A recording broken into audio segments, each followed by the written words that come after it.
I now proceed to provide some forward guidance with regard to the liquidity situation and our approach to liquidity management. The Reserve Bank and the markets evolved a shared understanding towards cooperative solutions during the pandemic period. A large government borrowing program was managed seamlessly. The issuance of corporate bonds reached a record level, that is 5.8 lakh crore during April-December 2020 as compared with 4.6 lakh crore during April-December of 2019. Explicit forward guidance was an innovative feature in the conduct of monetary policy during 2020-21. In addressing the discomfort of markets regarding persistently higher inflation prints and the large supply of government paper, the maintenance of financial stability and orderly evolution of yield curve. I have said this before and I repeat, the maintenance of financial stability and the orderly evolution of the yield curve were explicitly regarded as public goods, as the benefits accrue to all stakeholders in the economy. The RBI's market operations dispelled illiquidity fears and bolstered financial markets sentiment.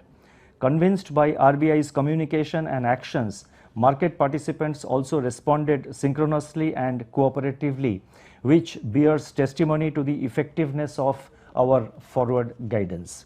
The measures taken by the RBI through a combination of policy rate cuts, proactive liquidity management, and regulatory forbearance against the backdrop of global spillovers and the nationwide lockdown ensured smooth transmission of policy rate cuts across the market spectrum, narrowing of risk spreads and rekindling of the corporate bond market.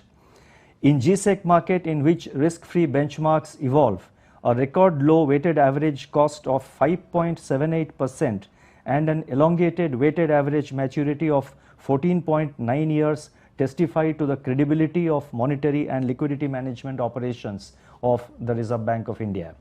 On January 11th, money market and G-Sec yields firmed up on perceived market misconceptions about the RBI reversing its accommodative policy stance. I repeat, on January 11th, money market rates and G-Sec yields firmed up on perceived market misconceptions about RBI reversing its accommodative policy stance. In this context, it's very useful to remember that variable rate reverse repo auctions are already a part of our menu of instruments as the main tool under which the revised liquidity management framework this was the main tool under the revised liquidity management framework, and they were in active use even before the pandemic. They are voluntary, and in any case, the recourse to overnight fixed rate reverse repo remains available on a daily basis. Variable reverse repo rate auctions offer a higher remuneration than fixed rate reverse repo in view of the longer tenor, that is 14 days. The stance of liquidity management continues to be accommodative and completely in consonance with the stance of monetary policy. Let me reiterate and repeat, the stance of liquidity management continues to be accommodative and completely in consonance with the stance of monetary policy.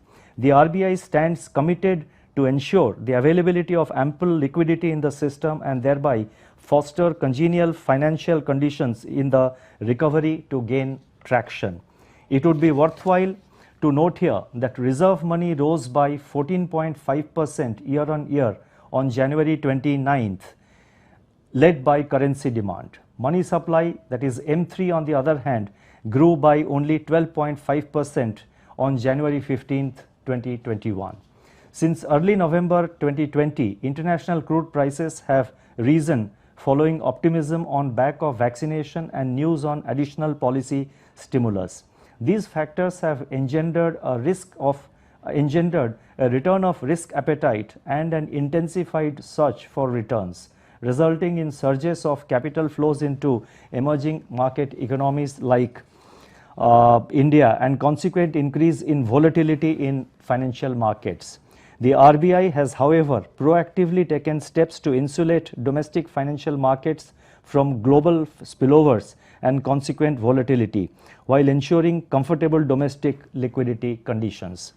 A two-phase normalization of the cash reserve ratio (CRR), which I am going to announce, needs to be seen in this context. Systemic liquidity would, however, continue to remain comfortable over the ensuing year. In fact, the CRR normalization opens up space for a variety of market operations to inject additional liquidity. The underlying theme of our endeavor in these areas would be to flexibly use all instruments in our arsenal appropriately without jeopardizing financial stability, which is at the core of RBI's policy objectives. Gross market borrowing of the center for 21-22 is budgeted at rupees 12 lakh crore. As the government's debt manager and banker, the Reserve Bank will ensure the orderly completion of the market borrowing program in a non-disruptive manner. In this context, we look forward to continuance of the common understanding and cooperative approach between market players and the RBI during 21-22 also. I would now like to